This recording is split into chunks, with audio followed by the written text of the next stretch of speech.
पिछले वीडियो में हमने समतल दर्पण के बारे में पढ़ा था। आज हम लोग पढ़ेंगे प्रकाश का परावर्तन का ही कुछ भाग। ये पढ़ेंगे हम लोग गोलीय दर्पण। तो गोलीय दर्पण है क्या ये जानेंगे, फिर इसके बारे में जानेंगे कि गोलीय दर्पण कितने प्रकार के होते हैं। तो चलिए आइए हम लोग जानते हैं कि गोलीय दर्पण क्या है। तो गोलीय दर्पण एक खोखले गोले का क्या होता है, भाग होता है। अगर उस कहने का मतलब है कि एक बड़ा सा कांच है गोला के रूप में जो खोखला है, अगर आप जब काट दीजिएगा और काट के उसको एक को अंदर से पेंट कर देंगे और एक भाग को बाहर से पेंट कर देंगे, तो उसी से बनता है दो गो गोलीय दर्पण। तो आइए चलते हैं, देखते हैं कैसे बनता है। तो गोलीय दर्पण दो प्रकार के होते हैं, एक होता है अवतल दर्पण, एक होता है उत्तल दर्पण। अगर यहाँ पे इसको ऐसे काट दिया जाए, गोले को, खोखले कांच का जो गोला है इसको काट दिया जाए तो ये इस तरह से निकल के आएंगे एक, अब एक क्या निकल के आएंगे इस तरह से। तो अगर हम लोग बाहर से पेंट कर दें इस कांच को, इस कांच के टुकड़े को क्या करें बाहर से पेंट कर दें, तो ये बन जाता है आपका अवतल दर्पण, अवतल दर्पण। और अगर इसको अंदर से पेंट कर दें,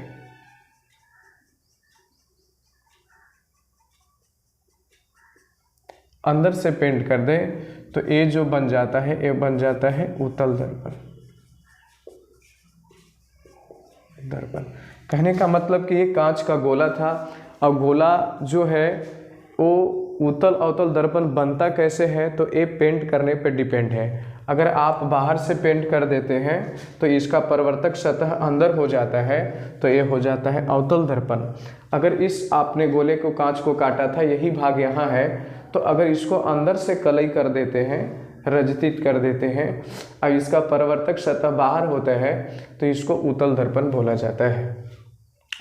तो उत्तल दर्पण में और कैसे प्रतिबिंब बनेंगे, है ना, यानी कि अवतल दर्पण में कैसे प्रतिबिंब बनेंगे, इसका फोकस कैसे होगा, इसके बारे में जानने के पहले हम लोग गोलीय दर्पण के बारे में जो कुछ पद है उसको हम लोग को जान लेना ज़रूरी है।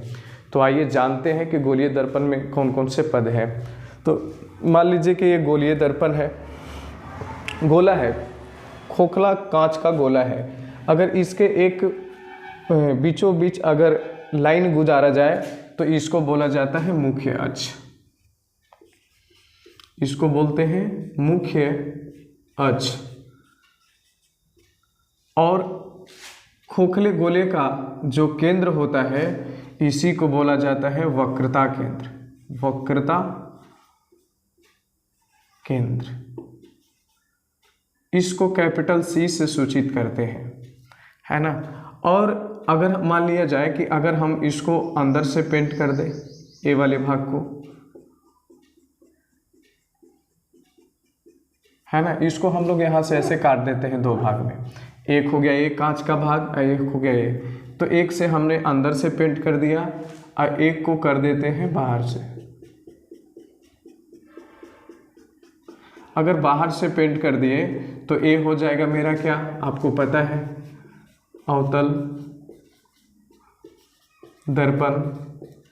ये अगर अंदर से आपने पेंट कर दिया तो ये हो जाएगा उत्तल दर्पण,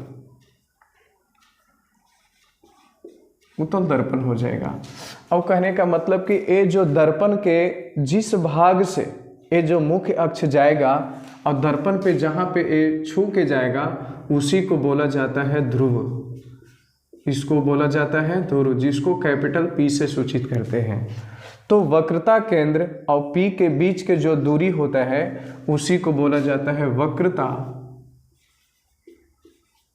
वक्रता त्रिज्या, इसको बोला जाता है वक्रता त्रिज्या, जिसको कैपिटल आर से सूचित करते हैं। यानी पी और सी के बीच के दूरी को बोला जाता है वक्रता त्रिज्या।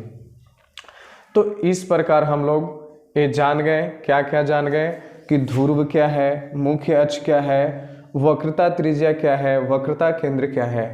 अब हम लोग इतना जान चुके हैं, तो गोलीय दर्पण से नेक्स्ट वीडियो में हम लोग जानेंगे कि क्या फोकस होता है, कैसे प्रतिबिंब बनते हैं, पूरा डिटेल्स में जानेंगे। धन्यवाद।